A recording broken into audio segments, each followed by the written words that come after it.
priez sincèrement Dieu et il vous écoutera. Le croyez-vous?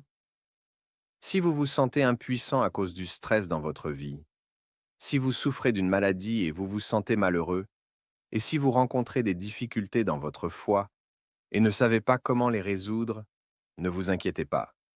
Dieu est toujours notre aide, et tant que nous prions sincèrement, Dieu nous trouvera un moyen de résoudre les problèmes.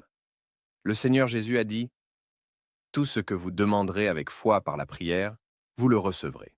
Matthieu 21-22. Dieu dit, parfois, se tourner vers Dieu ne signifie pas demander à Dieu qu'il fasse quelque chose en utilisant des mots spécifiques, ou lui demander une protection ou des conseils particuliers. C'est plutôt que, lorsque les hommes rencontrent un problème, ils sont capables de l'invoquer sincèrement. Alors que fait Dieu à ce moment-là? Quand le cœur de quelqu'un est ému et qu'il a cette pensée, «Oh mon Dieu, je ne peux pas le faire moi-même, je ne sais pas comment le faire, et je me sens faible et négatif.» Quand cette pensée émerge en lui, Dieu n'est-il pas au courant de cela? Quand cette pensée surgit chez les hommes, leur cœur est-il sincère? Lorsqu'ils invoquent Dieu sincèrement de cette façon, Dieu consent-il à les aider? Bien qu'ils n'aient pas dit un mot, ils font preuve de sincérité, et c'est pourquoi Dieu consent à les aider.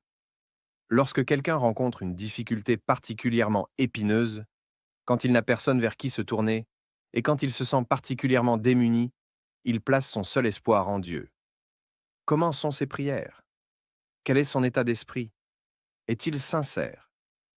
Y a-t-il une quelconque adultération à ce moment-là? Ce n'est que lorsque tu fais confiance à Dieu, comme s'il était la dernière paille sur laquelle tu embarques pour sauver ta vie, quand tu espères que Dieu t'aidera, que ton cœur est sincère. Bien que tu n'aies peut-être pas dit grand-chose, ton cœur s'est déjà ému. C'est-à-dire, tu offres ton cœur sincère à Dieu, et Dieu écoute. Quand Dieu écoute, il voit tes difficultés, et il te guide, t'éclaire et t'aide. Si vous avez d'autres difficultés, questions dans votre foi et votre vie, laissez-les dans la section des commentaires.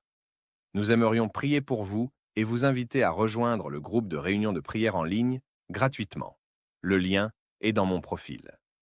Nous vous aiderons à trouver votre chemin à travers les situations difficiles dans la parole de Dieu.